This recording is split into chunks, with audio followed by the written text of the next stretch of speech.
Good morning, beautiful people.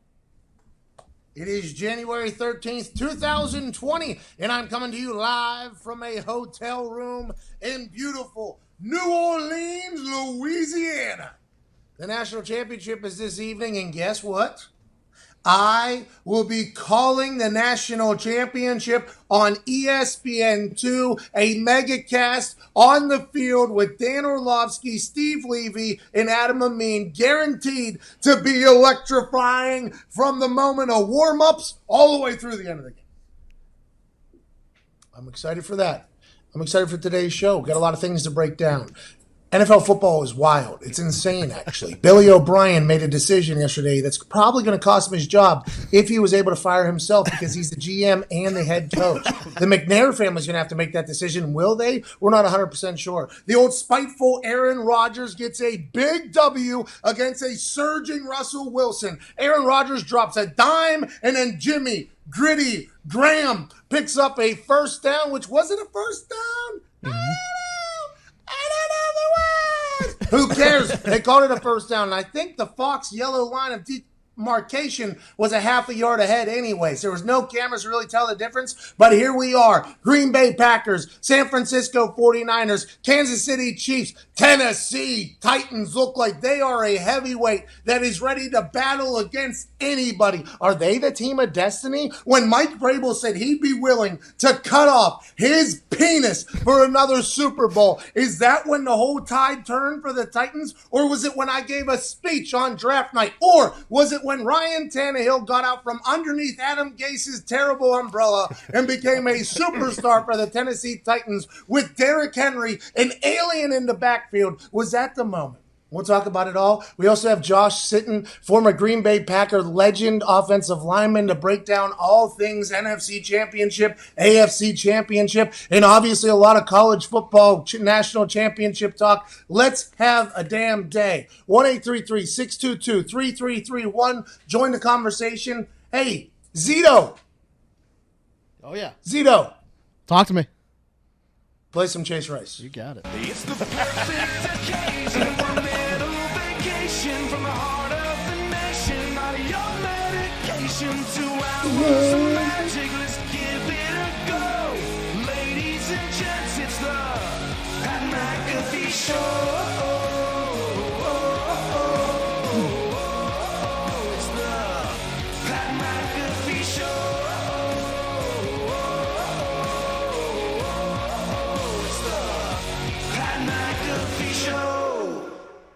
Yes, it is, Chase Rice. I appreciate you. Foxy and I are down here in New Orleans, and I'll tell you what, it is packed to the gills with Tigers fans. Big Go Tigers! Day down here in... You can't do that. We're live on the air. You can't talk back there, Foxy. You just can't do that. Like, that can't happen. Anyways, big Go Tigers town right now. Obviously, Clemson Tigers, LSU Tigers. You walk anywhere past a couple of drunks on the streets of New Orleans, all you have to say is Go Tigers, and you can get the entire crowd ramped up. Who do you really like? Love the Tigers.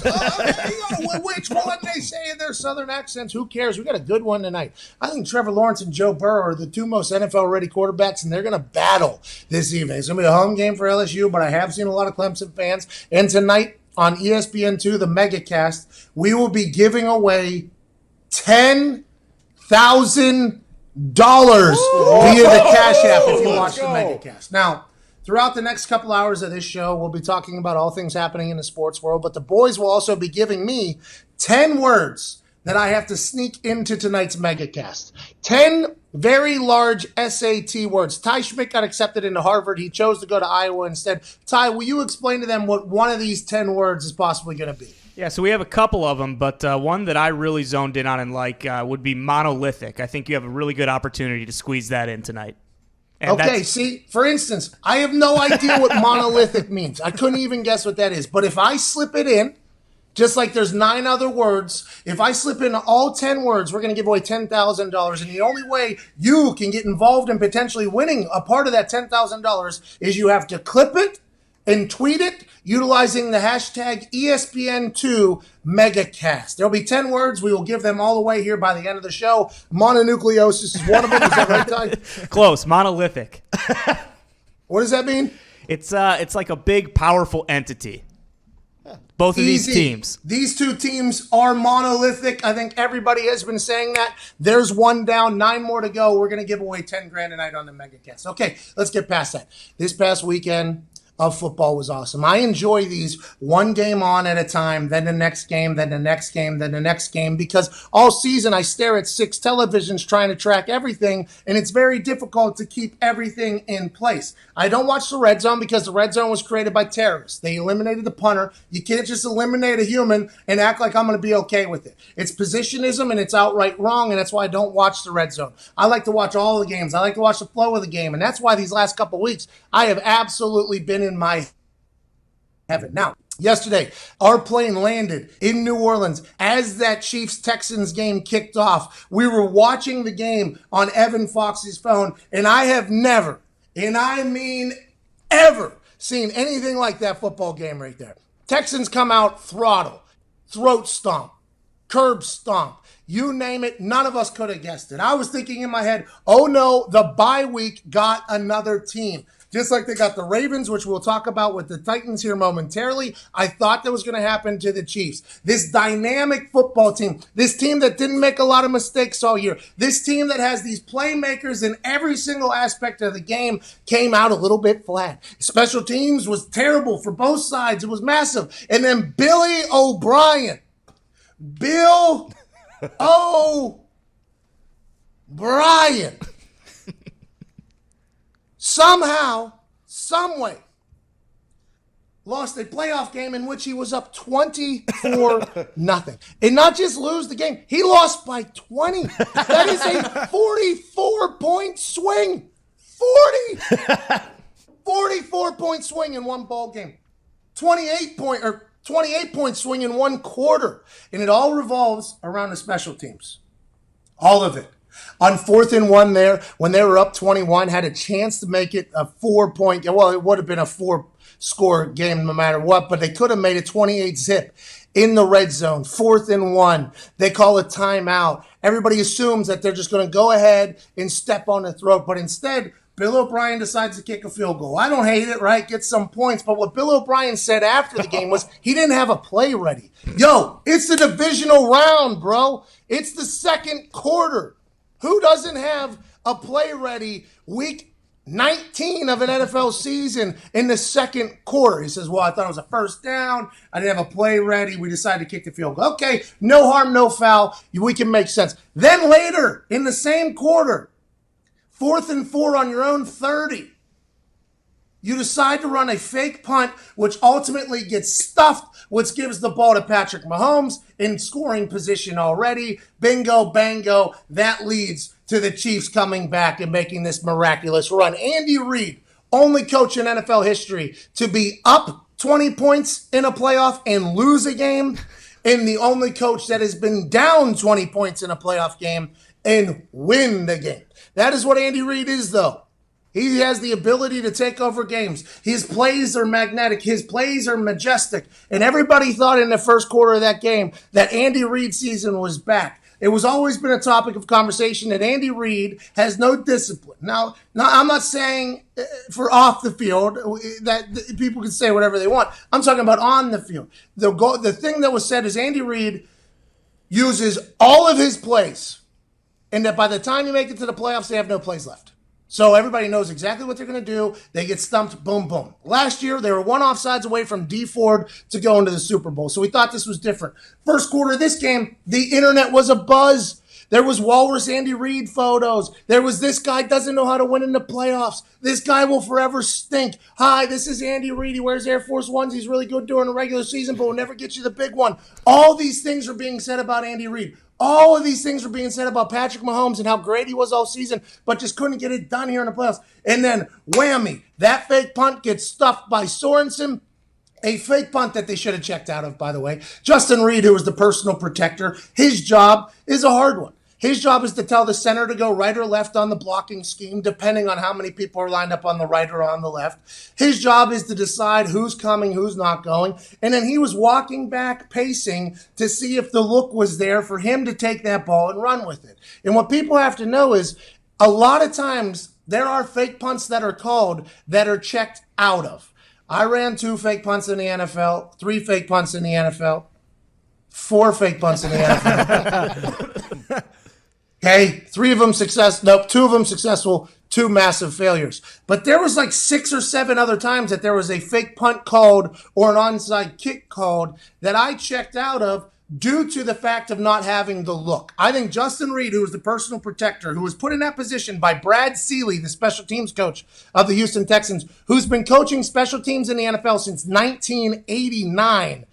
I think the conversation was, hey, if you have a guy spying you, like Sorensen clearly was, you check out of that, we punt the ball back, we're still up 2 scores, no harm, no foul. Instead, Justin Reed says, nah, dog, give me the ball. I can outrun that white guy right there, get a first down, keep Deshaun Watson on the field, and let's build on this lead that we have. And he was completely wrong. Momentum completely changes in that moment. There was a lot of other things that happened before that, but what happened after that was nothing short of miraculous with what Patrick Mahomes, that offense, and even the Chiefs defense were able to do. To rattle off 49 points in a 44-point swing in one game and have zero doubt, zero question, and just absolutely slaughter the Texans. I mean, that's just a statement game by the Chiefs to say, hey, no matter what we are into, going into the future, next week, whenever they have to play the Tennessee Titans, who are a ground and pound team, who will try to keep Patrick Mahomes off the field, which has been the recipe for success for teams beating the Chiefs this year, is just keep that ketchup-loving son-bitch off the field. Even if they're down, they're going to have in the back of their mind, hey, last week, what were we down, 24? Ain't nobody give a damn about what the score is anymore with the Chiefs. They know they got it in the bottle. Everybody knows they got it in the bottle. And I think them and the Titans are going to be an awesome game. And every time Patrick Mahomes gets the ball, I'm excited for it. But that call of not checking out of that fake punt by Justin Reed there is going to ultimately be the deciding factor on why Billy O'Brien is no longer the Houston Texans coach, amongst other things. Not having a play ready on a 4th and 1. Dumb. That's next level. But that fake punt is ultimately going to fall on the head coach's desk, as it should. And he can't be fired right now because there's no GM. But the McNair family is going to bring him in like the Jones family does and say, hey, pal, need you to get the hell out of here. For more reaction, we send it to Indianapolis and the boys. If you're Bill O'Brien, lie. Like, just lie. You can't admit that you don't have a play, a 1-yard play, even after you take a timeout to then think longer about a 1-yard play. Kicking the field goal is fine. Like, that's fine, but don't admit that you don't have a play on 4th and 1. How many times? That's a guy that doesn't have a boss. Correct. Right? Yeah. That's a guy that doesn't. Bill O'Brien is the GM, which Bill Belichick, Bill O'Brien. Bill Belichick, Bill O'Brien. Head coaches who don't have GMs who act as the GM. He doesn't have a boss. So whenever he goes up, there's nobody like for him to like think like, oh, I got to impress this person. The McNair family, when was the last time you heard them speak? Never. I think they don't. I'm not even sure they live in Houston. I think they might have moved to Tennessee. I don't even know if they're even around the organization. That is a guy that has no boss and no self-awareness. Now, do I appreciate the fact that he told the truth? I mean, I guess we should, because in our world, we want people to tell us the truth. But he sounded so stupid there. So stupid. I didn't have a play. You called a timeout. What? You got that big-ass sheet in front of you. 40 seconds, you can't go, glasses on. We need how many yards? 1 yard? Don't we have one with J.J. Watt where we can just line up his big ass and just hand him the ball? Isn't there something we can do? It made no sense to me the way he handled all of it. It was obvious that guy had no boss, dudes. You mix that into with the fact that the Texans went for it on 4th and 1 this year more than any other team in the NFL. More than any other team. So he definitely has plays. They've done it. They're comfortable in it. Like, it's inexcusable. Do you know how many plays on that play sheet are designed to get more than 1 yard? All of them. Every single play on that play sheet is designed to get more than 1 yard. The funny thing that Diggs just brought up there that should be noted is that in football, when you design plays, they are to gain yards. 1,000%. 1 yard is the least amount of yards you can possibly gain. If you don't have a play that gains yards or a yard, what the have you been doing, Billy O'Brien? just stupid. And it's funny you brought up the Sorensen versus Reed angle there because I thought the same thing. If Sorensen, you look across the line, white guy over there, yeah, I can outrun him. Reed was walking back and forth as the PP there. Now, there's a couple reasons why he walks back and forth, by the way, because once you plant your feet, if you move again, they're allowed to line up right over the center. So you keep your feet moving so that you're not officially a set player, right? Because if you set your feet and then they overload the other side and you're like, oh, I got to get to that side, you go to walk again, they're allowed to line up directly over the center because you removed your position. It was a shift. Okay, so you see a lot of PPs like kind of walk back and forth trying to figure out where the overload is so they can decide which side they want to take on. Okay, that's a very normal thing. By the way, business on top, party on the bottom. Looks good. So I would love to think that he was walking back and forth with that fake in his mind. He's like, it's a divisional round. I never get the damn ball. I never get a chance. All right, everybody's blocked. Yeah, that guy's covered. That guy's covered. Who's the only guy that can get me? That white special teams guy right there? No way I'm not running this thing. All right, yep, let's go for it. Bang! I got to outrun a Caucasian dude for a first down in the divisional round of playoffs. Whammy! Perfect form tackle. Lunch fail. High motor. High football IQ. Coach's son Sorensen makes the tackle. Game changes from that point forward. We should also tip our caps to Patrick Mahomes. I mean, he is just unbelievable. Relishes that moment too. Mm-hmm. I think that's what I like most about him is how much he relished the moment. He was doing the gladiator, are you not entertained to the kingdom? I mean, down 24-zip, no matter how confident of a human you are, could bring you down. Patrick Mahomes, I don't think ever had any doubt. I don't think he had any doubt. And all the people that were like, tell Travis Kelce to dance whenever he's dropping balls too. Scott Zolak or whatever up there from New England said that said that Travis Kelce was like, he said some terrible things about Travis Kelce in that first quarter. The ball. Well, Travis Kelce have 7 touchdowns by the end of the day? I think he had 7 touchdowns. Yeah, that whole New England area hates Travis Kelce just because he was compared to Gronk a few times. It's been a tough month. The only time the Texans stopped Patrick Mahomes was on the first 2 drives when there was 2 drop balls on third downs that were definitely going to be first downs. I don't like that they got a block punt there on Colquitt. That was the center Winchester just giving up his block too early. That guy just fed through and kept him moving. Then the muff by Tyreek Hill. A lot of people were like, why was Tyreek Hill back there? He hadn't returned a ball all year. Tyreek Hill is the only returner in the history of the game that Shane Leckler walked up to me before a game. Shane Leckler, who has punted since 1925 in the NFL, walked over to me before the game, the first year Tyreek Hill was in the NFL. He looks at me right now and he goes, I said, how you doing, GOAT or whatever? He was like, good. You play Kansas City yet?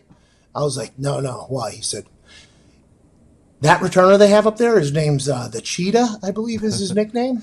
He said, when you get the snap, Pat, you take the snap, you turn directly to the sideline, and you kick that thing straight out of bounds for a 0-yard. And I was like, why? He was like, do not, Pat, I feel like it's my duty to look out for you here. Do not let that sumbitch touch the ball. I punted a ball on the sideline ticks, which is the little sideline markers on the side. He caught it. And before I could get my head back up to see where the ball went, he was already on the other numbers pass. He was already sprinting past me. Tyreek Hill, if he wanted to be. If Tyreek Hill just focused on punt returning, greatest punt returner in the history of the game, bar none. You take that NFL all-time team, I respect the hell out of Devin Hester. I respect out of Josh Cribbs. I respect the hell out of all these guys. Back in the day, there only used to be 1 or 2 good returners in the league, right? Only like 1 or 2. Only 1 or 2 teams truly understood the fact that if you have a great returner, it's probably going to affect the game. Then here in like the last decade or so, everybody's got one. Everybody's got a guy back there that can get out of a tackle in a phone booth. Like, everybody's got one. And when Tyreek Hill went back there, it was just a different ball game. It was just a different ball game. Just like when Julian Edelman was returning punts instead of jumping on carts. He was very good. Hey, Mecole Hardman kind of sparked the whole Chiefs comeback there with a big kick return, too. He got the energy flowing back on the sidelines for the team there. And that's funny, isn't it? Because Andy Reid he's just like, Tyreek, we don't need you returning punts, even though you'd be the greatest punt returner of all time. Because we got this other guy that runs faster than you somehow, even though you're the fastest. Yeah, I think the scouting department in Kansas City also deserves a lot of credit. Mm-hmm. A lot of credit. I mean, they're going to have to pay Patrick Mahomes, so I don't know how they're going to be able to keep their pieces around. Defensive side of the ball also started showing up there late whenever they needed it. That Clark guy, is that his name? Clark? Yeah, 55? Frank. Yeah, Frank Clark. Clark and Suggs. Chris Jones being out, I think, was a big deal. Huge. Yeah. I think that was a much bigger deal than I imagined. I didn't know he was out, to be honest with you. The fact that he was kind of changes some things. But that defense started playing late. But the McCole Hardman guy, he's faster than Tyreek Hill somehow. How we got to get through. How's that happen? How's that happen? I don't know, because, I mean, he made the Pro Bowl as a returner, right? Yep. Yeah. That's what I'm saying. And they have the greatest returner of all time on the team. He doesn't even have to. But he didn't look comfortable catching those punts. No, he did not. Anger must have been bringing some down. The new year is about growth and change. If you're a business owner looking to grow your business, LinkedIn can help you find the right hires that can set you up for a strong year. LinkedIn Job screens candidates with the hard and the soft skills you're looking for so you can hire the right person fast. I think we had a connection issue. What'd you say, Ty? Yeah. What are the soft skills you're talking about? I thought that's what you said. That's funny. The soft skills are things like collaboration, creativity, adaptability. LinkedIn looks beyond the work skills and puts your job posts in front of qualified candidates who match your business requirements perfectly. That's how LinkedIn makes sure your job post is seen by the people you want to hire, people with the skills, qualifications, and other interests that will help your business grow.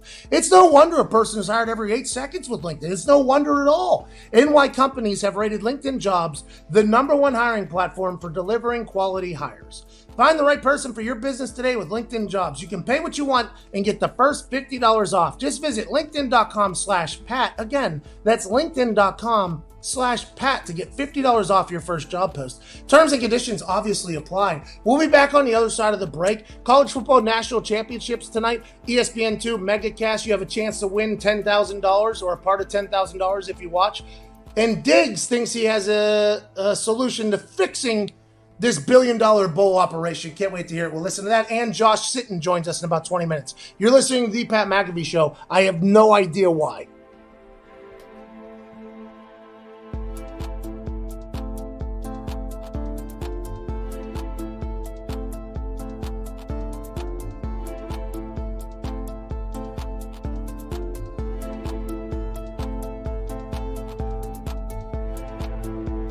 Ten years ago, I had an undiagnosed heart condition, and erectile dysfunction was actually the first sign that something was wrong. Luckily, I'm a doctor, an expert in sexual health, and Zach's dad. Not everyone has a doctor in the house, and some health conditions can be really tough to talk about. We started Roman to change that. Now you can go online and chat with a physician. And if treatment is right for you, we'll ship genuine medication right to your door. If you're experiencing ED, hair loss, cold sores, or other issues, let's take care of it.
Welcome back to the Pat McAfee Show. I am live in New Orleans, down here in the bayou. I believe they call it Nolans down here. Little gumbo, little shrimp down there. A lot of seersucker suits and drunk Southern folks ready for the national championship tonight. I just got a text message stating something very stupid from our friends at FanDuel. What's that?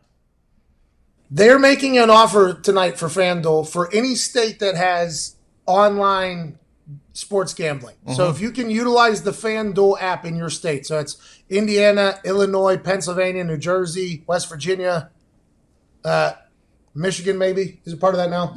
Not yet, Michigan. If you're a new user to FanDuel and you use promo code McAfee, you can bet $1 tonight on the national championship money line, which means you just pick which one's going to win.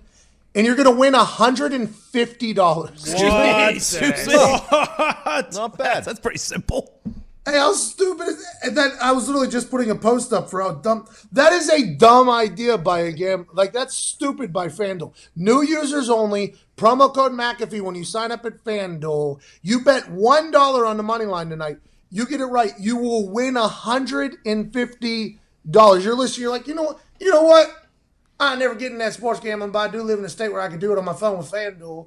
And I know college football, though. I know Joe Burrow ain't going to lose tonight. You know what you should do? You should bet $1 on it after using promo code McAfee when signing up for FanDuel, and you could win $150. This is not normal. This is not a normal thing that they're doing right now, and it's stupid. It's bad business. It's terrible business. I mean, you're just giving away money. Okay, so that's for the national championship. That was a mind blower to me. That was. I got the text message. I was like, "This is the dumbest thing I've ever heard." I had to reread it during the break. I had to reread it, and I don't read well. I don't read good, so I thought I was like, it must be $15. I thought bet $1 win 15. They're like, no, 150. I'm like, well, you guys are stupid.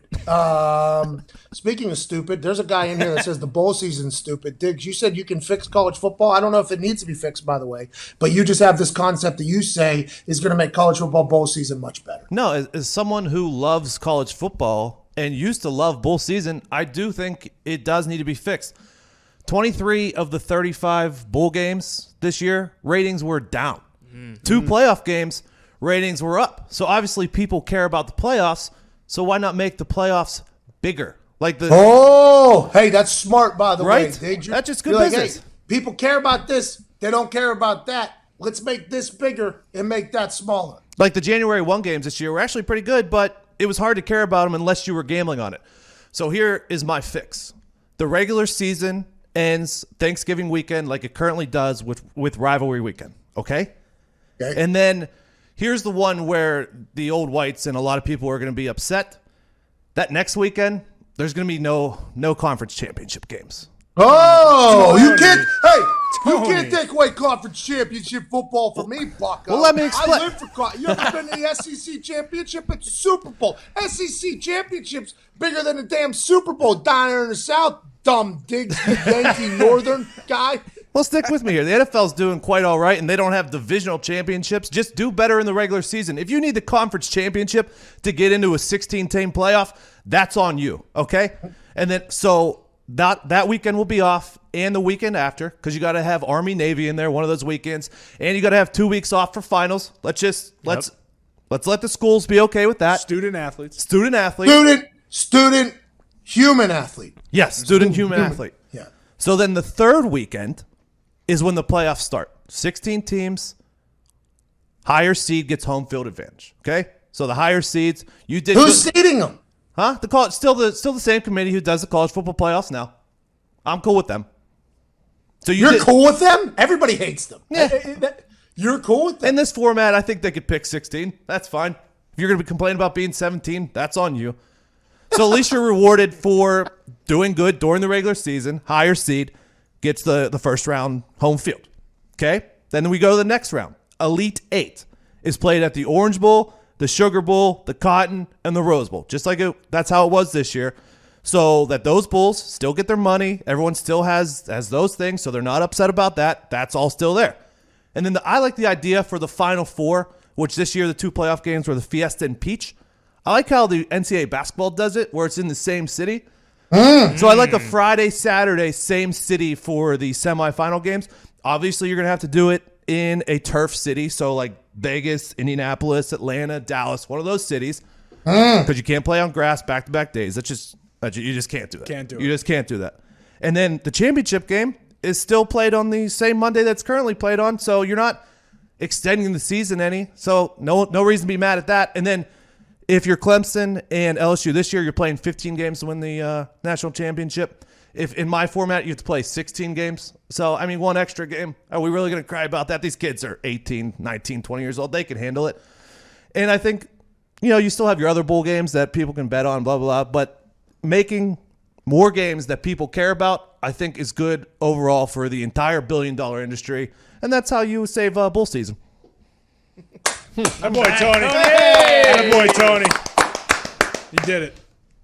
I wish I was the type of host that would just be like, well, you're wrong, and let me tell you why.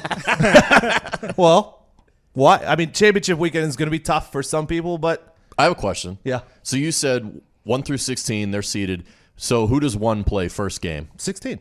So you're going to waste LSU's time playing, let's say, Iowa. Maybe. I mean, a lot of people thought Iowa didn't deserve that. No, they didn't. 10 I just 10 looked- win team this year. I Well, just hey, looked and they finished 16th. well, in a the lot of final people- AP a lot of round. Look at So LSU. Hey, look at LSU Oklahoma, though. I mean, that's 1-4. Like, anything can happen. A lot of people thought the Tennessee Titans were wasting their time going to Baltimore, too. I mean, you take away. now, we do have to be realistic here. Like, the disparity between college and other colleges is vast. And although I think it should be 8 teams, I respect your 16th. It's never going to happen. No. I don't think 16 is ever going to happen. Getting it to 4 was like colossal, paramount almost. Because it used to be, so there's people that don't remember the BCS system. The NCAA sold their right to declare a champion to this BCS committee that was able to select these bowls. And BCS bowls were everything. Like when we went to a BCS bowl for the first time as West Virginia, it was massive news. Like going to a BCS bowl, it's a big deal. We won a BCS bowl. Like that was a big, big thing. Nowadays, those bowls, unless they're the playoffs, they don't really mean as much. Like it's very... They're going to change it. They have to, especially if they see ratings going down. And your way to save money, I think, is a good idea by you, Diggs. You're talking to the right people because I think that's a large part of this student human athlete operation is how can we raise the funds to make sure these kids are playing with the greatest facilities to ever be made, even like spaceship type facilities at these places. And these stadiums are worth $6-7 billion. Like you got to make sure you make the money. So I was smart by you. I don't think it'll go to 16, but I like your thought of expanding it. I'm all in on the 8. 5 conference champions and then 3 at large that committee can pick. But I like 16. I didn't mind it. I didn't hate it. Actually, I thought you were pretty smart there, Diggs. I'm proud of you for thinking that out. Now, we got to get to a break because on the other side, we got a living legend joining us to talk about the Green Bay Packers' massive victory yesterday over the Seattle Seahawks. Josh Sitton, who's been in the huddle with Aaron Rodgers in playoff games, in big-time situations, will talk to us about what it was like yesterday for Aaron Rodgers to show up, show out, and stick it right up the pie hole of all his haters. You're listening to the Pat McAfee Show. I have no idea why.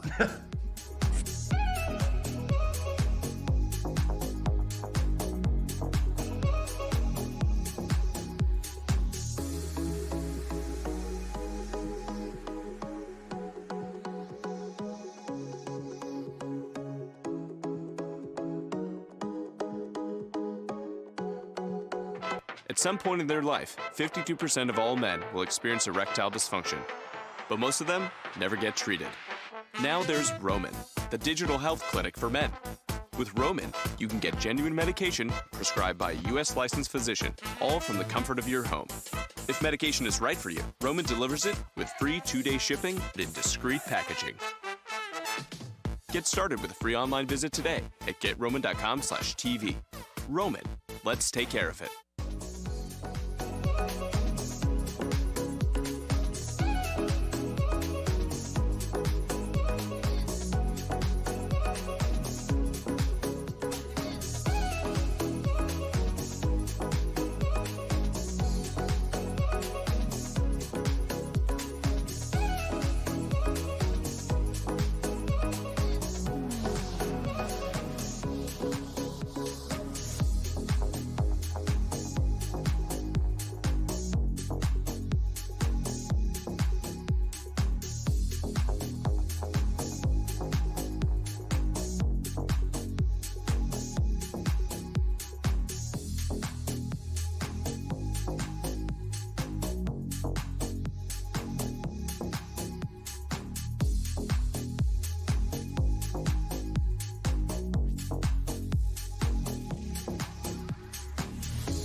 Welcome back to the Pat McAfee Show. That was pretty good little country tunes there, Nick. I was feeling that, Nick. That was your hacky independent music over there? Oh, yeah, that was Backwoods Boogaloo, trying to get you a little flavor for that New Orleans, you know? Oh, I can respect that. I took some backwoods moonshine a couple times down there in West Virginia. Thought I was going to lose my eyesight instead. Almost found God. Let's talk to a man who won the Super Bowl. He is a legend in the Green Bay Packer world and about to be a legend in your world once you hear him speak. A Super Bowl champ, an all-pro, offensive lineman, Chicago Bears, but mostly for the Packers. Ladies and gentlemen, Josh Sitton. Hello, Patrick. How are you? I'm great, Josh. How's life for you over there? Happy New Year. Great to chat with you. It's good, man. I'm sad I don't get to see you, though. I was really looking forward to seeing your face. Well, I want to let you know, I'm wearing a seersucker suit right now from the top. I got gym shorts on the bottom. I'm down here in New Orleans sweating my balls off having the time of my life, though. It's hot as hell down here right now, isn't it? It's thick, man. The thing about the South is, not only is it hot, it's very thick. I don't know how you people handle the thickness now. I'm down with the thickness, you know. Everybody's seen me, but it is thick outside when you walk in the South. Yeah, it is. Hey, so how was your evening last night? Did you have fun in New Orleans? Yeah, we went to some dinner with all these executives. I've never been a part of something like this. Me and Foxy, great question, Josh, by the way. And we'll talk about the Packers here in a second. We have to, or I would be a terrible host, and a lot of people listening would be mad at me. But I want to tell you, I was with all these executives last night at this little restaurant across the street. Only one television in the whole place while the final seconds of that Green Bay Packers-Seattle Seahawks game was on. So you got like probably 10 of the most powerful people in ESPN all huddled in one corner, and I'm standing behind them trying to peek through their shoulders like, Aaron did it. I knew he was going to do it. First down, great spot, bad spot, doesn't matter. So I had a good time. That's good. It sounds fun. I saw something on Instagram where they had the yellow line, and it was actually they had the yellow line wrong, and they showed where the line actually was, which I don't think they get the yellow line wrong that very, very often. So this person might have just been a huge Packer fan and trying to shut people up, but it had it back a little bit. So I don't know.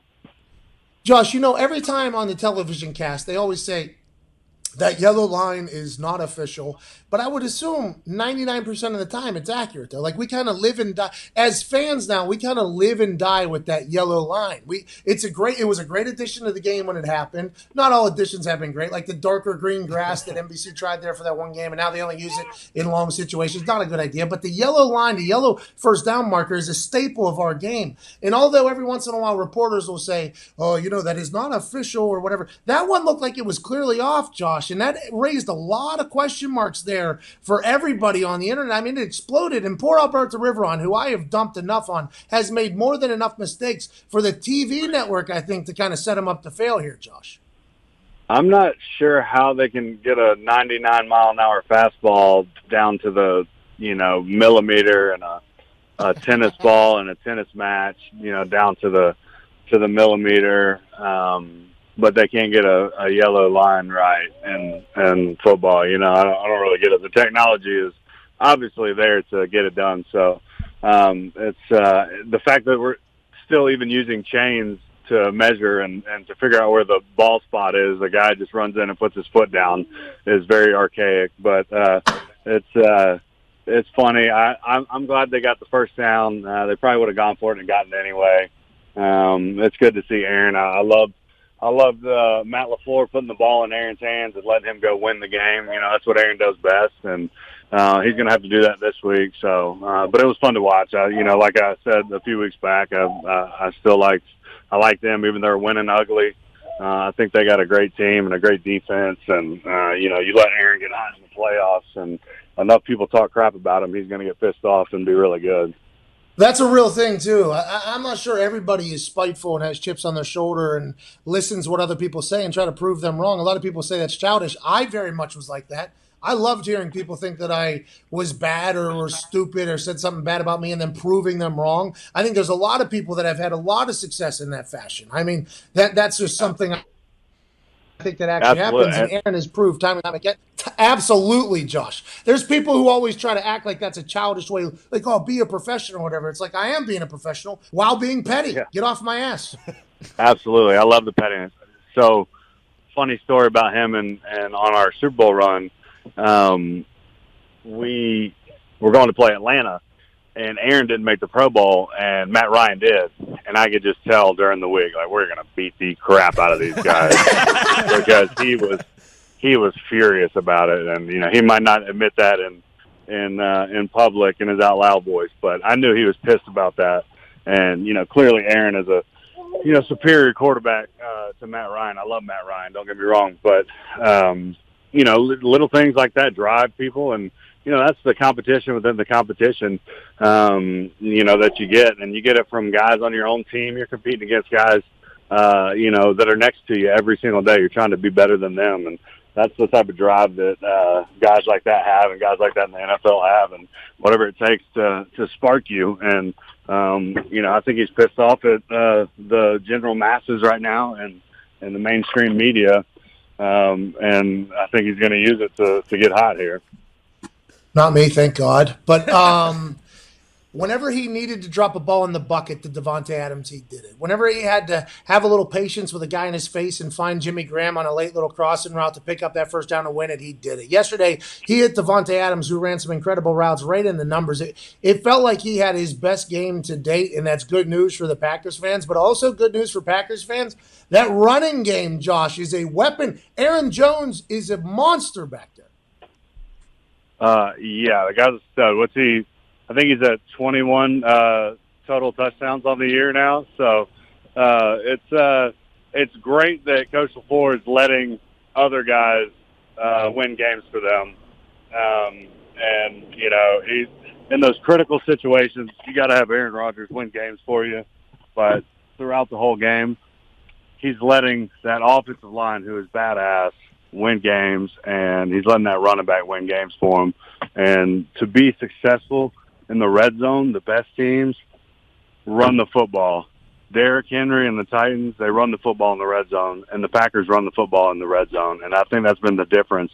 You know, they're not putting up crazy numbers, and they haven't all year, but they've been able to run the football in the red zone and be successful and score touchdowns. And I think Aaron Jones has 21 total scrimmage, but I think 17 on the ground. So it's pretty damn impressive. Josh Sitton, big stat guy. I like the analytics from the big fella. I like what you did there.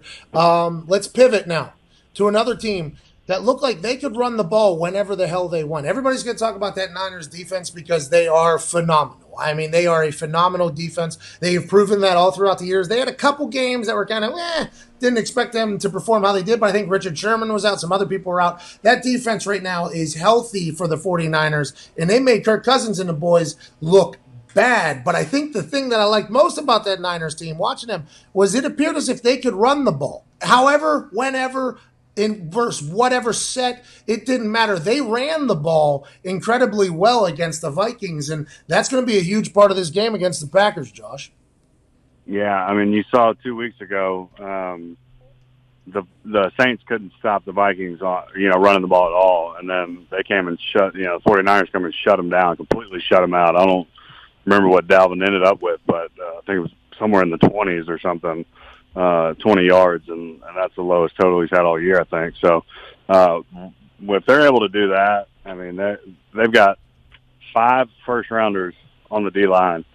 If you've got that and you can stop the run and you're sitting back there, those guys are licking their chops trying to get after the passer, and they're going to be very, very hard to beat. I still love my Packers, but it's going to be very, very hard if Green Bay can't run the ball. And San Fran has shown when they're fully healthy, they can stop anybody and they can get after any passer. I mean, even when who's that DN that was out for a while, the free agent cat. Even when he was Ford. Yeah, Ford. Even when he was out, they were getting after the passer left and right. They've just got so much freaking talent on that D line. And John Lynch has built a team. He won a championship with the Bucks. With defense, and that's what he's done in his drafts.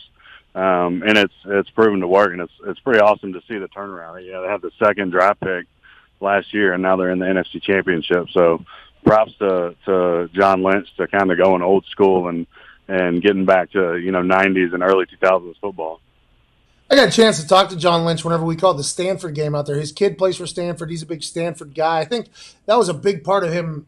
I don't know about wanting the Niners job, but getting a chance to get back to that Northern California area was talking with him. Incredibly cool dude. Incredibly cool guy. I would have thought, like, I always just assume that you can't be like a relatable individual when you're in some positions of power because you're a gatekeeper to people's success, a general manager. I mean, that's a big-time job. He was a cool dude, and I think he's very proud. He was very proud of the team that he built at that point. He has to now. I mean, he has to be incredibly proud of the work that they've done because in all three phases, they are dominant. That offensive line for them, I think, does a great job. Don't you agree? Yeah, I would totally agree. They got I think the rookie right guard. They just got him back healthy from the neck thing. They got a young right tackle. I think second or third year, the McGlinchey kid, who I think they'll probably end up putting over at left tackle when Staley's gone. But he's a baller. He's great in the run game. You see him moving people. You don't see guys in the NFL moving people, and that's what this line's able to do. They're able to move the line of scrimmage. And Lincoln Tomlinson, he came over from Detroit. I didn't think he was, a world beater in Detroit, but he obviously fits into the system because he's actually playing freaking awesome over there.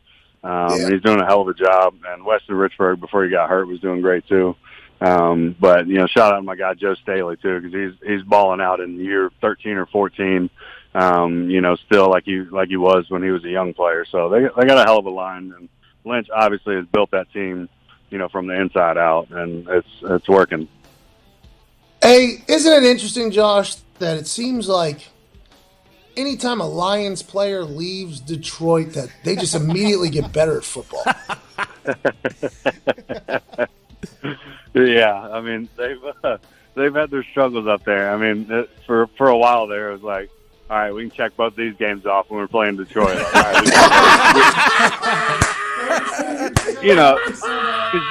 you go through the schedule at the beginning of the year, and I always did, and you kind of project, all right, I think we can be sitting here at 10 or 11 wins, and it was always Detroit. Check that. Josh, we got to get to a break. I can't thank you enough for that. That was amazing. Ladies and gentlemen, Josh Sitton.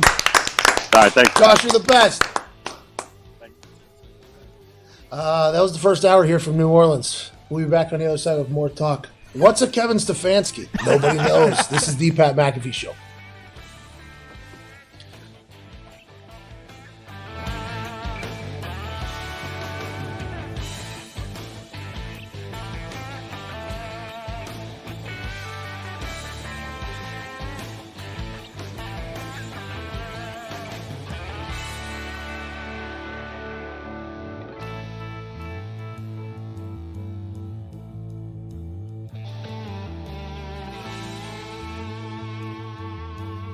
Did you know over 60% of men experience significant hair loss by age 35? Some shave it or hide it, but some of us want to treat it. That's why there's Roman, the digital health clinic for men. With Roman, you can get personalized hair loss treatment and unlimited follow-ups from a U.S. licensed physician. If treatment is right for you, Roman delivers it with free 2-day shipping. Get started today with a free online visit at GetRoman.com/TV. Roman, let's take care of it.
It's the perfect occasion for a little vacation from the heart of the nation. Not your medication, 2 hours of magic. Let's give it a go.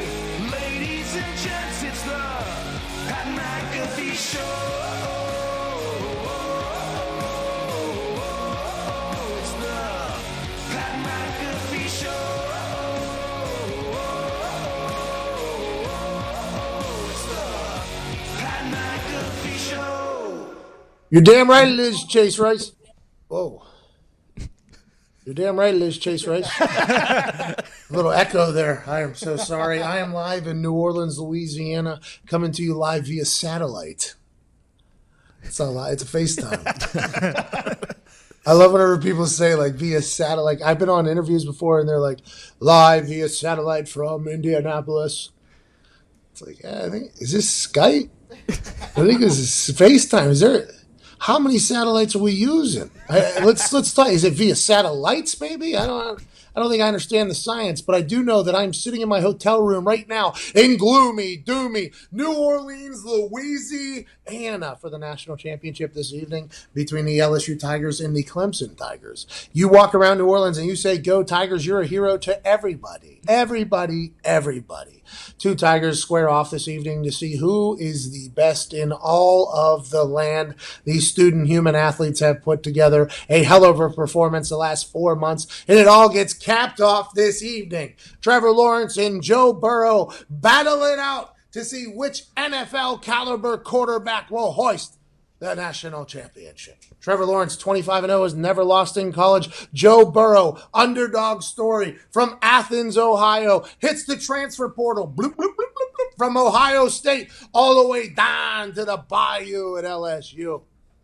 Plays quarterback for a year, throws 16 touchdowns, is meh. Then Ed Orgeron says, you know what? I won't change my offense. That's not his accent. Brings in a guy named Joe Brady from the Saints. They flipped that offense into the most prolific offense in the history of the SEC, with Joe Burrow being the most high completion percentage quarterback in the history of college football. 56 touchdowns. It's just a quick jump of 40 tutters from one year to the next. Joe Burrow's a man that bet on himself, and it paid off. Winning the Heisman, winning a basketball shootout against Oklahoma in a bowl game charity event, winning that bowl game, and then tonight, potentially proving to the world that not only is he a Heisman winner, he's a national champion and soon to be the number 1 pick of the NFL draft. And we will be covering that on ESPN2.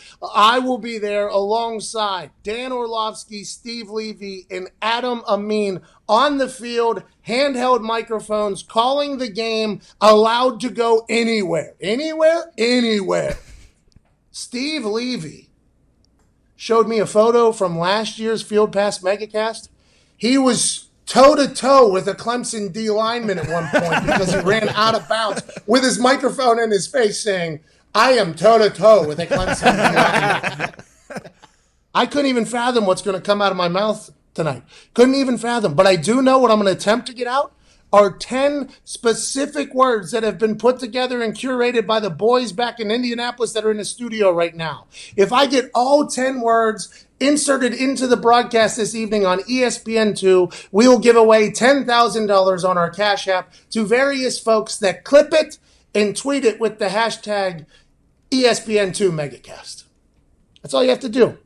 The 10 words will be released by the end of this hour. We'll tweet them out. You watch ESPN2 Megacast, Field Pass with me, Adam, Levy, Orlovsky. Have a great night. Watch the national championship. Game will be streamed there and potentially win some money because you clipped something and tweeted.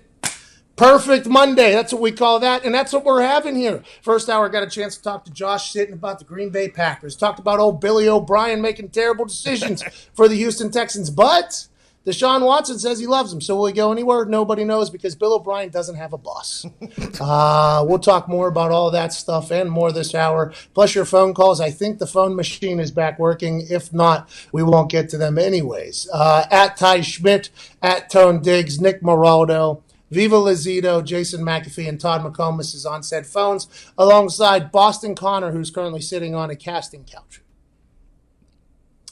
Connor, Yes, sir. an AFC team yesterday was down 24 points. Then they rattled off 49 points. They were down 24. They ended up winning by 20, a 44-point swing. And that particular team is in the AFC. Now, we'll talk about the Tennessee Titans, who seem to have a potential recipe for disaster for everybody because they have a monster, a behemoth, a fairy tale character as a running back, running faster than people, taller than people, bigger than people, stronger than people, and better dressed than people, with a great defense and offensive line. But let's keep them out of it because we don't know if they're going to pay Derrick Henry or what's going to happen with that. Let's just talk about what the Chiefs are in the AFC for the foreseeable future, which is just a dominant figure. With Julian Edelman now jumping on the hood of the Mercedes, allegedly. Come on. Tom Brady out of there. McDaniels can't even get the Browns job. I mean, do you think the Patriots are dead? No way. I mean, now that McDaniels turned down the Browns job, he's coming back, and of course, with him back, Brady will follow suit. Allegedly about Julian Edelman, by the way. I assume that he knew the person or thought he knew the person he was getting on there. I don't know. I don't know this story, but Hey, when you're partying with Paul Pierce and Danny Amendola, you're going to jump on a few cars, you know? Danny Amendola and I partied in New Mexico. We almost ended up in Old Mexico.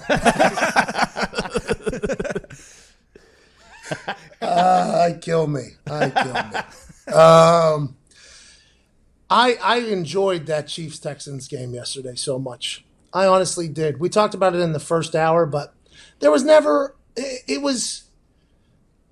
a doubt, I feel like, from Patrick Mahomes ever. I honestly don't think there was even a doubt. I mean, because there can't be, by the way. If you're going to lead a team back like that, you had to have this belief, this passion that it can happen, something great can happen, and you have to have that desire. But the internet did not feel that way. The internet had Andy Reid and the Chiefs gone. I mean, there was somebody that even said the AFC South, like I've been saying all year, runs the AFC.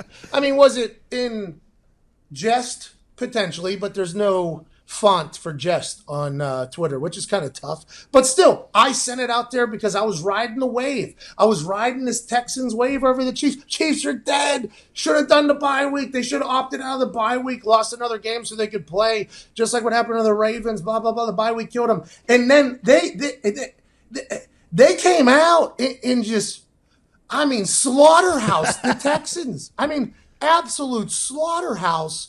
On special teams, it was working for them. That fake punt stop by Sorensen is massive.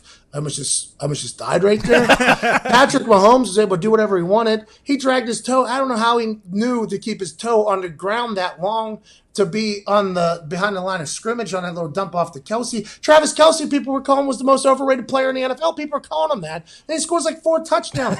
It was insanity. I couldn't even fathom if they would have been able to do that for 4 quarters yesterday. They might have scored 100 points. They might have scored 100 points if they were playing like that for 4 quarters. Do you think – I thought Patrick Mahomes was so excited on the sideline, or not so excited, but so rah-rah on the sideline when they were down 24-0, because he was like, oh, I mean, I just get to throw every single play now, and I know that this defense stinks. Oh, so we don't even have to act like we're going to run? Just so I get this straight. We're all – Coach Andy Reid, hey, how's it going? We're on the same page, right? Like, we don't even have to act like we're going to run anymore, right? They know it. We know it. Let's go ahead and do it. And, boy, what a team to do it with the weapons that they have.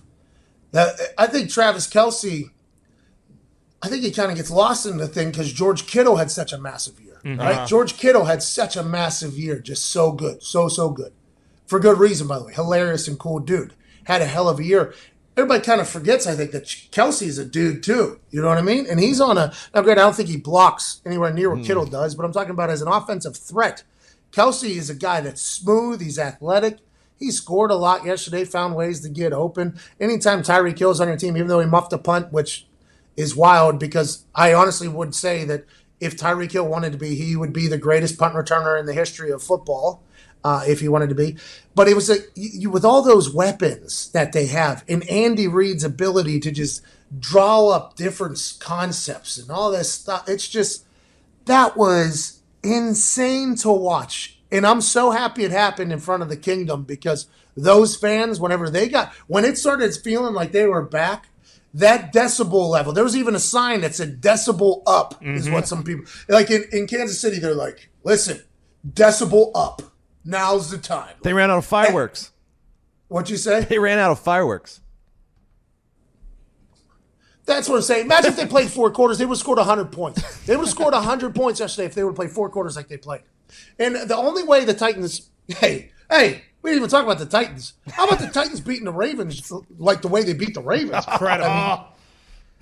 Lamar Jackson is 508 yards. He scored 12 points. 508 yards. They were inside the Tennessee 40 8 times. 12 points. And Derrick Henry. What do you do? What Earl Thomas said. Those guys up there look like something. I'm paraphrasing here. Those guys up there in New England didn't look like they wanted to tackle. It will be different here. And I agree that Baltimore Ravens defense has been insane. But then that situation happened with Earl Thomas. And you can't help but think that Derrick Henry remembered him saying that while he was going for the second shove, which wasn't needed. But he just pushed him in his back to help him run further ahead there. Pat, he stiff-armed him so you hard. dive at his legs, you just get hit like you're hanging out of something and hits. I mean, he's just, what do you do? And nobody's paid him yet. Yeah. He's going to be the running back that brings back the massive salary contract offer before having to hold out and all that stuff, I think, because he deserves. Now that offensive line's very good. They got that Los Angeles Rams guy that the Rams wouldn't pay. Taylor Lewan is all the way back. That offensive line is very good, but they can just control the ball whenever they want. And Ryan Tannehill, somehow, some way, has become this incredible quarterback, having good touch, but a good decision maker. And some might call him a game manager or whatever, but every quarterback's a game manager. And if you manage wins, who gives a damn about anything else? I think Tannehill will be the guy. All right. I've said this a couple times. I said it about Luck. I thought he might do it. We said it about Jameis Winston. Thought he might do it. I think Tannehill will take a reasonable contract with the Tennessee Titans to continue to build up that team and keep a good team around him. I think Ryan Tannehill is going to be that guy. I think Tannehill has already got his big payday from Miami. I think he's excited to be in the position he's at. I think he enjoys winning football and the team that he's currently on and the culture. And I think he'll be like, you know what? Yeah, I'm going to potentially be, he's AFC Championship quarterback or whatever. Potentially going to the Super Bowl if they pull off some feat like they pulled off beating the Ravens. I mean, nobody thought the Ravens were going to lose. If he does that, I would assume there's some people that are like, hey, you're going to have to pay Tannehill a lot of cash. What if he's just like, yeah, cool, pay me a lot of cash. Like, $15 million a year, $20 million a year, $15 million a year. I'll be your quarterback next 5 years. Pay that guy behind me a lot of money. Let's keep this offensive line going. And let's just see if we can continue to be exactly what the Ravens were thinking without having Lamar. Let's run the ball. Let's have great defense. Let's have attitude. And that's what the Titans have become. And it's just like, that seems like a winning recipe as long as because you keep those high scoring, air it out quarterbacks off the field or the incredibly explosive quarterbacks off the field. It's just what if the Titans get a win this weekend? It's really possible, I think. You mentioned it earlier. They do kind of have the team of destiny feel right now. They do. It's Yeah. just that no one has given them any shot whatsoever to win either one of their games so far, and they've physically dominated both games. How about physical. Yeah. Dude rushed for over 180 yards, I think. Yeah. And threw for a 180 touchdown. yards? He stiff-armed Earl Thomas so hard he turned him into his own lead blocker. It was amazing. That's what I'm saying. And I think that second one he did because Earl Thomas said that we're not going to be scared to hit it. Like, I think he even he even remembered that. I was like, oh, yeah. I thought I heard something. I thought you guys. He's an ant. What do you do to him? You dive at his legs? I get any amnesia.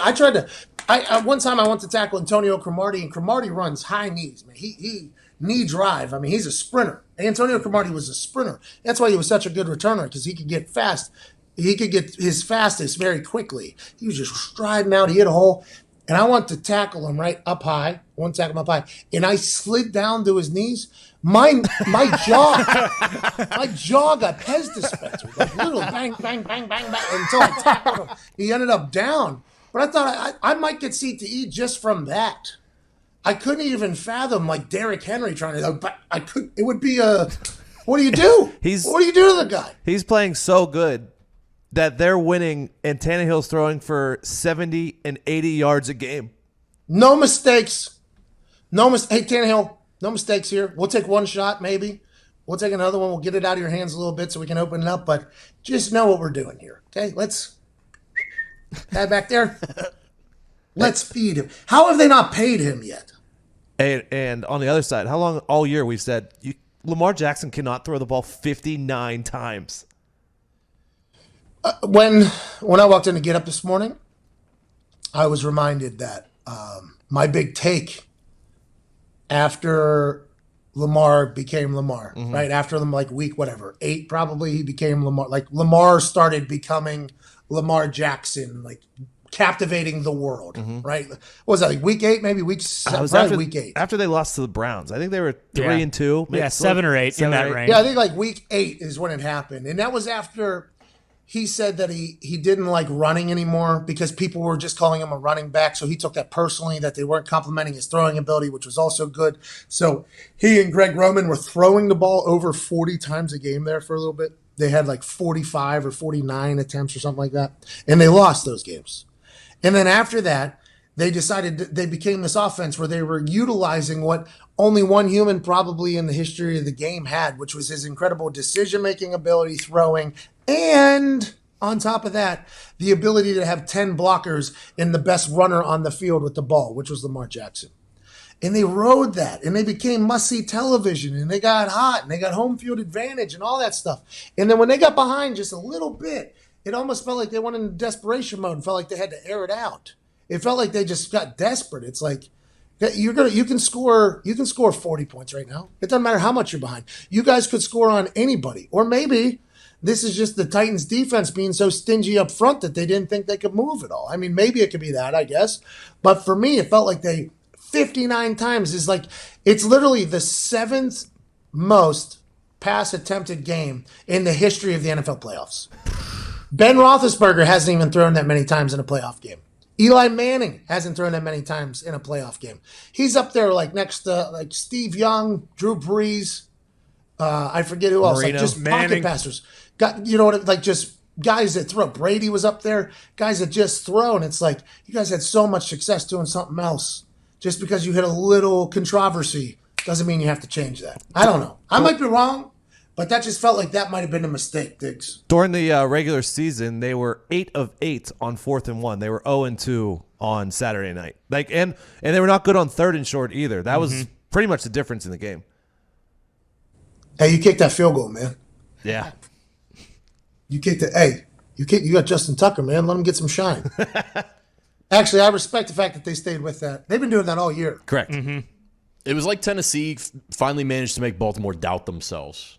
Yeah, and they changed like this, right? Because Lamar still got loose. He was still running a little bit, but it wasn't the same. It didn't feel like with the same authority. It felt like more, like you said, out of desperation than out of enforcing their will on the opponent. And even his balls, he had 508 yards. I mean, it's still an incredible game by Lamar, but I just feel like those should have been reversed almost, like 59 runs.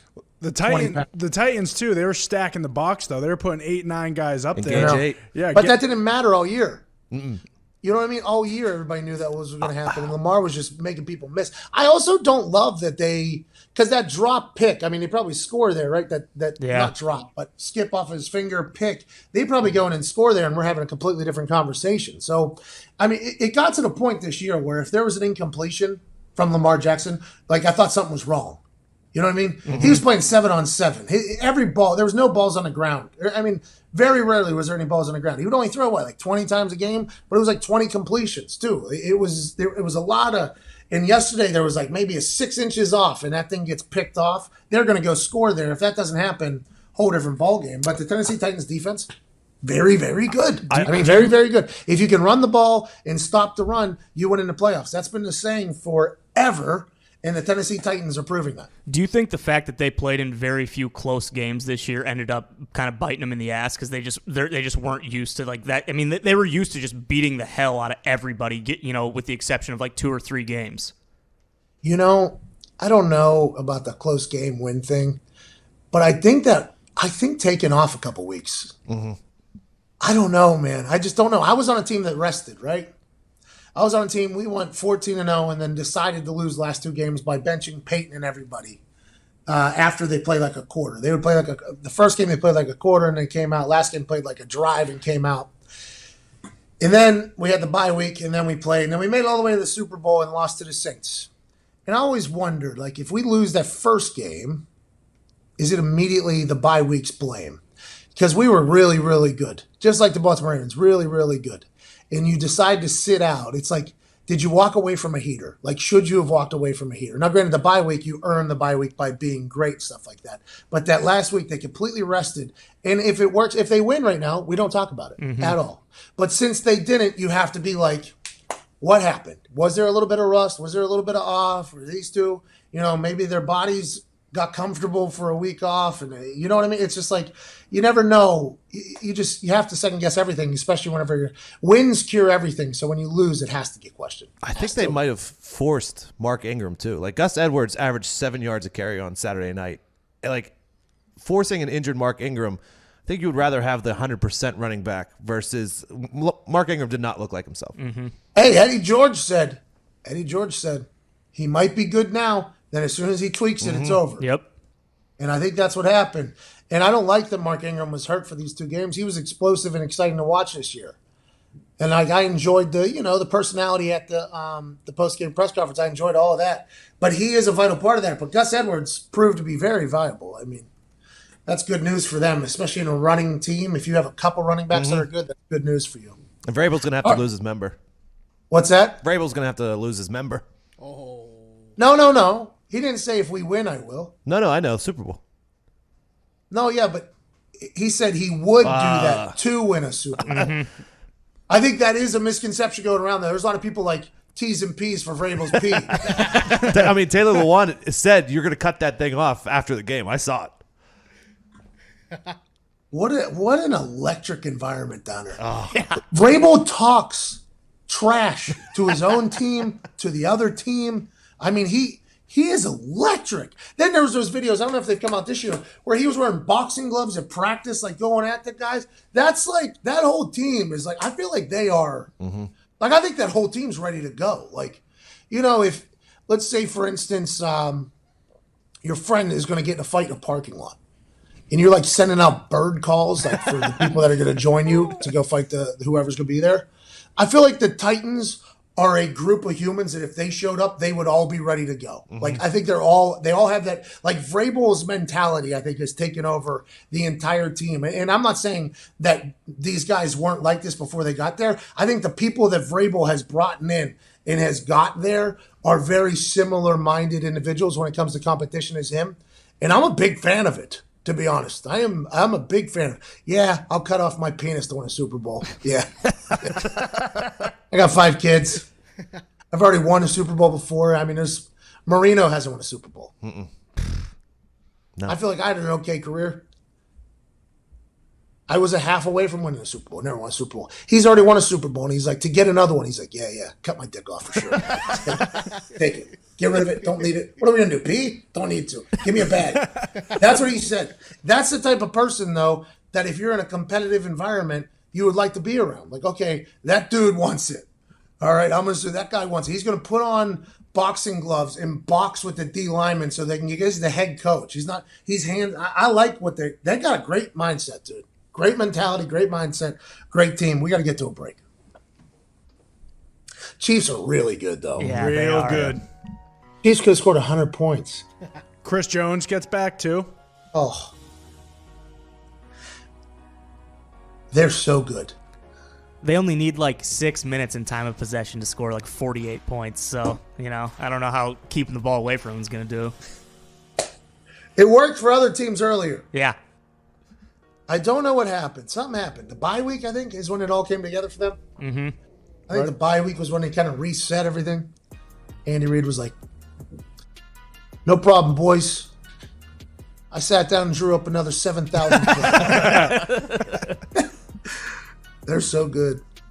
Hey, speaking of good, how awesome has this bowl season been? Oh, incredible. Best. This has truly been the biggest and best bowl season of all time. And it all comes down to tonight when LSU and Clemson square off in the college football playoff championship game. You know the players will be ready. You know Coach O and Dabo will be ready. But will you be ready? Yeah! I'll tell you how you can be ready. Make sure to have Cheez-It snacks for the game. Yes, Cheez-It, the official snack of bowl season. The cheesy, crunchy, satisfying snack is proud to be an official sponsor of the college football playoff. You've trained for tonight. You've had Cheez-It snacks with you all bowl season, but tonight is different. Tonight, it's the college football championship game. Maybe one box of Cheez-It won't do it. Maybe you need 2, 3, 4, hell, 5. Whatever you need to do before kickoff tonight, do your taste buds a favor and go look up on Cheez-It snacks. Cheez-It, official sponsor of the college football playoff. If somebody has 5 boxes of Cheez-It tonight, please document that and tell us.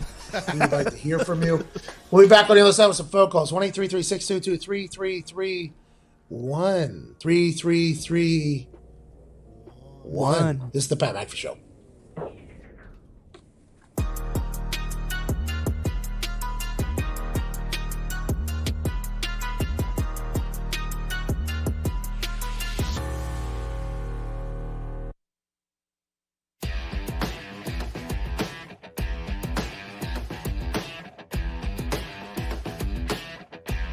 Ten years ago, I had an undiagnosed heart condition, and erectile dysfunction was actually the first sign that something was wrong. Luckily, I'm a doctor, an expert in sexual health, and Zach's dad. Not everyone has a doctor in the house, and some health conditions can be really tough to talk about. We started Roman to change that. Now you can go online and chat with a physician. And if treatment is right for you, we'll ship genuine medication right to your door. If you're experiencing ED, hair loss, cold sores, or other issues, let's take care of it.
Welcome back to the Pat McAfee Show. What was that song there?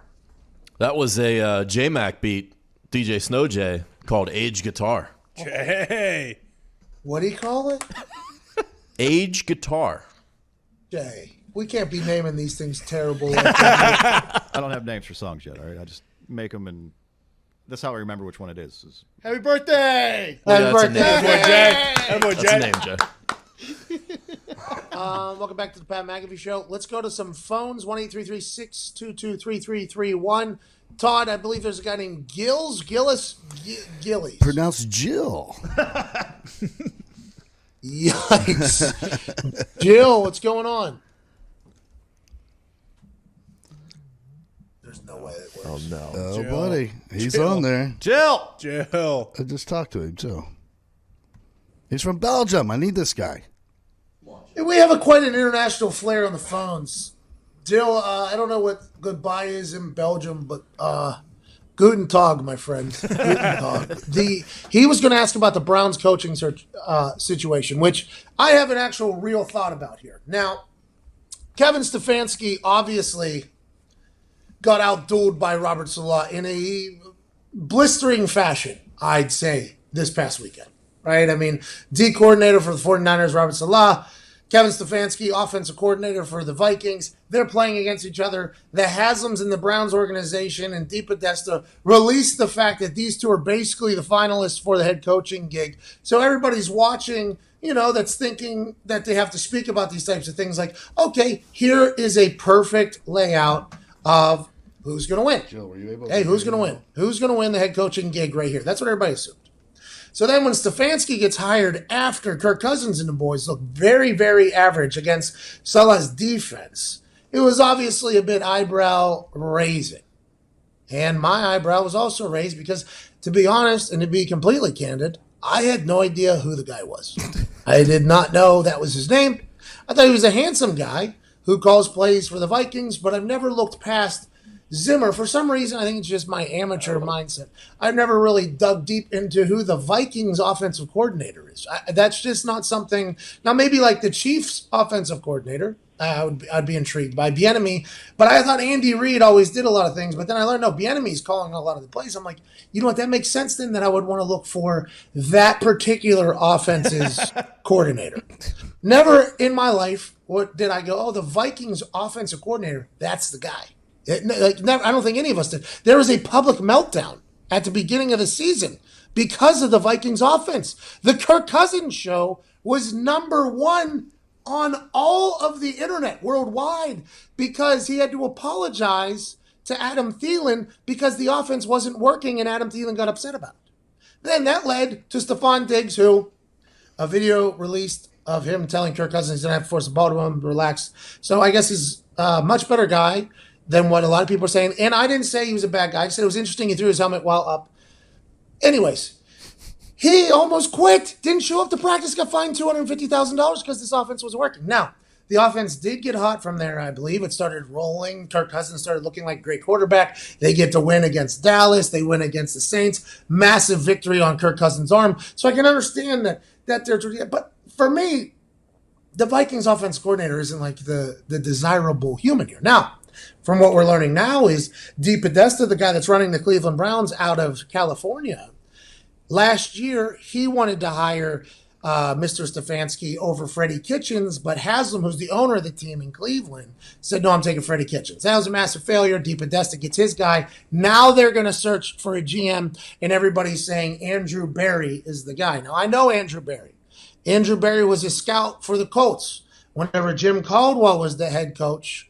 And Bill Polian. He's this quarterback from Harvard, and he is a legit dude. Relatable, intelligent, can speak well, knows his stuff. Like, even when things weren't going great, he was around for the Colts for a little bit. Even when things weren't going great, the guy was always a straight shooter, a guy you could trust. he's probably going to be hired as the GM there. And you know who I think he probably would have had a little bit of a say in as his first GM position? He's young. I thought he should have got the GM job for the Colts there when it was open. To be honest, he was like 20-something years old. I was like, oh, my God, the Colts are about to hire like the youngest GM in history because I thought Andrew Berry was going to get the job. That's how impressed I was with Andrew Berry as a human and everything. And everybody that meets him feels the exact same way. That's like Andrew Berry is legit. But now Andrew Berry gets his first GM gig probably, and they're not allowing him to pick his own coach, which is very interesting, right? Because now you're forcing a relationship, even though Andrew Berry is a good guy, probably get along with Kevin very, very well. I would assume the GM would like to have a little bit of a say. And I honestly believe, and I was told that nobody knows how his health is, which I hope isn't the case, but Jim Caldwell was my coach for the Indianapolis Colts. He was a good coach, man. He gets a bad rap because he was so boring to watch on the sideline. I mean, he was dry milk on the sideline. I mean, but that was him, though. He was a business. He took it as, hey, we did our job. Let's go. He never got too high on the highs or too low on the lows. He had to talk to me when I got in trouble, and it was one of the best conversations I've ever been a part of. I was always a big Jim Caldwell fan, but he got a nasty reputation up there in Detroit because he was boring and didn't show emotion. I was like, yeah, but behind the scenes, I think he's respected. Like, he was very well respected in our facility, and now we sucked a year, and he was gone for a whole new staff, and Andrew Luck became the starting quarterback, and Peyton Manning went to Denver and all that, and he went to Detroit, and they didn't win the Super Bowl for the Detroit Lions, but I think he won like 10 games, I think. He won 9 games, and they're like, get him the hell out of here. Jim Caldwell is a guy that I think would do very well as a coach for the Cleveland Browns. Not that Stefanski won. I don't know the guy. I just admitted I don't really know much about the guy. But Jim Caldwell was the type of guy I thought they were going to hire, like an older guy who has instant credibility with a little bit of a flex, because this feels like you got a brand new first-time head coach again. Is he going to be able to handle that? Freddie Kitchens was not able to handle it. It was obvious. They were the most penalized team in documented history. I mean, there was just so much going on off the field that the field didn't even matter anymore, let alone the thought.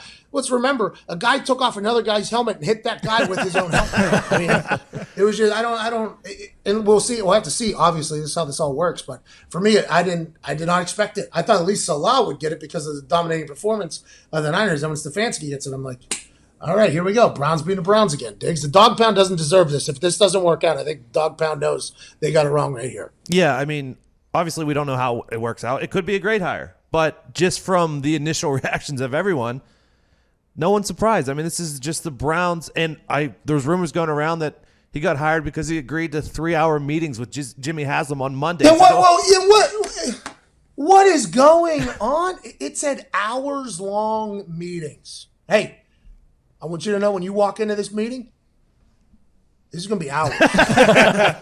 If we get everything done in the first 10 minutes, doesn't matter. You know how they used to say 1,000-word minimum or whatever in your essays, and you could have done it in, 20? That's what this meeting is. We're going to talk for at least 120 minutes. You hear me?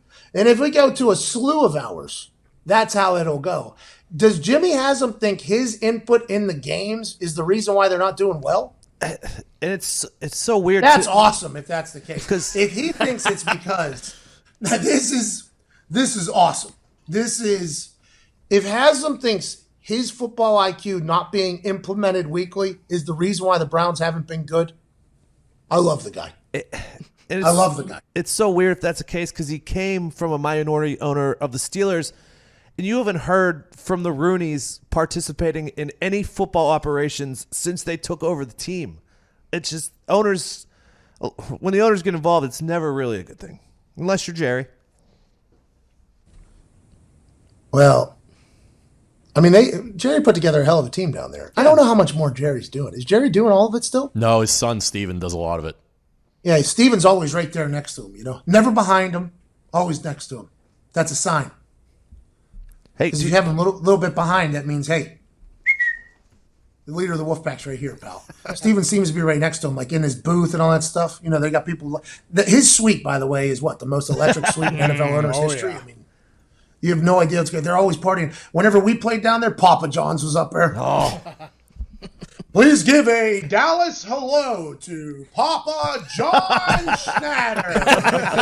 Papa here. And it was on like that 85-yard jumbotron. Let's go. Papa John's here. Peyton, why is he over there, Peyton? Hey, speaking of when Andrew Luck was playing. That would have been nice if Peyton was on our team, though, and Papa John was just cheering against him. That would have been a wild scene. Hey, is that guy still eating 40 pizzas a month? No way, right? More. 50. 50 now, yeah. That dude's out of control, man. What is he doing? Just trying to feed the team. Have you ever seen somebody just completely... I mean, he's completely alienated, like 90% of the content. Just like, like that. He's eating a pizza and a half a day. I mean, you got to respect it. Bro. Hey, Pat. You can't. He's dumb, bro. Dumb. Papa John, I remember when Papa John was driving that terrible car, throwing bad deep balls. Oh, yeah. Hey, Papa. You remember? What a come up for that guy, and then just like, ooh, bang. 40 pizzas a month. What were you going to say, Diggs? Hey, speaking of Cowboys and Steelers, how do you feel about breaking Hall of Fame announcements live on TV to those coaches? I love it, man. I do. The Cowher one, it got me choked up. Yeah. It got me actually choked up. And I tweeted this, and it only made sense to a certain group of humans. But I said, Joe DiNardo and Bill Cowher were deities to young Yinzers for a long time in Pittsburgh, Pennsylvania. It's just, if Joe DiNardo said something, Joe knows. And if Bill Cowher did something, Bill was right.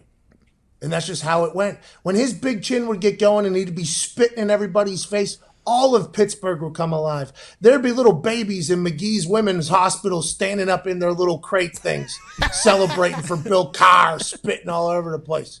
From Crafton. He was just he was a living legend in Pittsburgh, Pennsylvania. I don't think enough people truly understand that. There were some questions because he only won a Super Bowl or whatever. But, I mean, those teams were awesome. They were must-see television. And Bill Cowher, since then, what he's contributed to the game, obviously television-wise, has been pretty cool. I got to meet him one time, and he was on the sideline of a Thursday Night Football game. I think it was Thursday Night Football. I forget who. Yeah, I think it was Thursday Night Football. And he was, like, standing on the sideline. It was when I came out early. And I was jogging on the field. I think I was with Vinny. It was before we even had our shoulder pads on. It was just like a pre-workout or whatever. And they were in between doing TV things or whatever. And I was jogging on the field. Out of the corner of my eye, I saw it. I saw the chin. And I like stopped and I ran over and I was like, Mr. Cowher, I spent plenty of Sunday with you, my friend. And I thank you for everything. And he was like, hey, from Pittsburgh. Oh, yeah, you're Plum Kid. That's what he said. And I said, yeah. Damn right, Bill. Plum Kid. I appreciate you. Shook his hand and walked a different way. Just a gentleman. It was a massive moment. Happy for him. Very happy for him. And then the Jimmy Johnson thing. Troy watching along. Oh, it's awesome. Oh, yeah. Crying. I mean, it's just, the Hall of Fame, I've always knocked a lot of things, right? I think anything that's subjective to human decision is always going to be flawed, right? Because egos, pride, things like that. So that's why I don't get that offended whenever, like all pro or anything like that. Like, it's like I want to tell people, like, these don't mean as much as anybody makes them out to be, right? But the Hall of Fame is just it's just a different class. It's a different world. It's the team of teams, and that's what everybody looks to get into. And I think for him, it's massive. Jimmy Johnson, and watching Troy cry like that was really cool. But is there anybody better than Terry Bradshaw at a celebration? Hype man. What's that, Zeke? He was the ultimate hype man for that, for sure. Yeah, absolutely. All right, we got to get to a break, I think, right? Yep. All right, we'll get to a break, and then we'll wrap up the show from New Orleans. I'm on Marty and McGee. Oh, nice. At 1:40. I'm on College Game Day from 2 to 4. And then on the MegaCast, ESPN2. Let's go. Let's go. Hey, it's going to be a pretty cool little day. Yeah, it is. I'm going to need a nap at some point. This is going to be a cool day. It's going to be a cool day.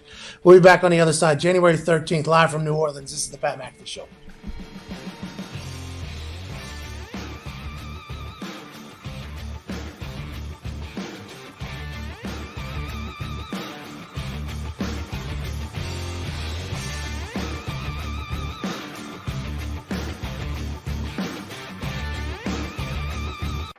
At some point in their life, 52% of all men will experience erectile dysfunction, but most of them never get treated. Now there's Roman, the digital health clinic for men. With Roman, you can get genuine medication prescribed by a U.S. licensed physician, all from the comfort of your home. If medication is right for you, Roman delivers it with free 2-day shipping and in discreet packaging. Get started with a free online visit today at GetRoman.com/TV. Roman, let's take care of it.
Welcome back to the Pat McAfee Show. I think about 45 cop cars just drove by the hotel. Hey now. I don't know who's in front, but you're not getting away, pal. Not getting away. Before we get to Nick with some news that we missed, let's break down everything we talked about. Patrick Mahomes, really good at football. Billy O'Brien, what are you doing? Mm-hmm. Aaron Rodgers does Aaron Rodgers things. Big win. Sorry, Russell Wilson. Good try. Can't wait to see the Packers next week. Mm-hmm. San Francisco 49ers defense was not only incredible, but they could run the ball whenever the hell they wanted to. Is that going to be a tall task for the Green Bay Packers? Possibly. Don't know how Robert Saleh didn't get the job over Kevin Stefanski, especially after the dominant performance he just put against Kevin Stefanski, but that's neither here nor there. Big announcement, ESPN2 tonight, MegaCast Field Pass. I'll be on the field with Steve Levy, Dan Orlovsky, and Adam Amin for the national championship. I will be attempting to say these 10 words that the boys have put together. These are the 10 words that I will attempt to insert into the MegaCast on ESPN2 in a smooth fashion. For everyone that I get on the show and you clip and tweet hashtag ESPN2 MegaCast and put out the video, there will be $1,000 given away via Cash App. All 10 of them, $10,000. And maybe if we throw in a $5,000 bonus, we'll get to that later in the day. Stay tuned to the Twitter to find out. Monolithic, fortuitous, eradicated, post-haste, lackadaisical, loquacious, parasitic, serendipitous, quintessential, and assiduous. Now, what the hell do all of these words mean? They're really not that complicated. These are all basic SAT words, okay? If you've taken the SAT, you've seen these words, so it'll be okay. They'll make sense. I'm confident you're going to be able to place them very perfectly in the broadcast. Anyways, it's going to be a good time. I mean, it's going to be a full day of me and Webster. That's what I'm going to do. I'm hanging out with Dan Webster all day trying to figure out what the hell that means. But we'll make it happen. ESPN2, we're going to have a great time. You're going to be able to watch the national championship with 4 of us roaming the sidelines with all access. Can't wait for it. I'm very lucky for it. Also, FanDuel is doing a very stupid bet right now for new users on FanDuel with promo code McAfee. You bet $1 on the money line for tonight's game. You get it right. You get $150. FanDuel.com right now. Use promo code McAfee. Bet $1, win $150. We got about 30 seconds left. Nick, any big things that we missed? Yeah, we are pleased to announce that our very own Pat McAfee is the 2020 Tony Bruno Award winner. Hey! Let's go! Hey! Hey! Good for me, man. I was nominated for this a couple weeks ago. They all should have won. But I'm thankful. Very, very thankful. That's awesome. I think I'm giving a speech, too, so get ready for that. I'm going to make sure I change the world with that speech, like all good award show speeches. Thank you so much for messing with us today. You're the absolute greatest. We're out of here. We'll see you manana. This has been the Pat McAfee Show.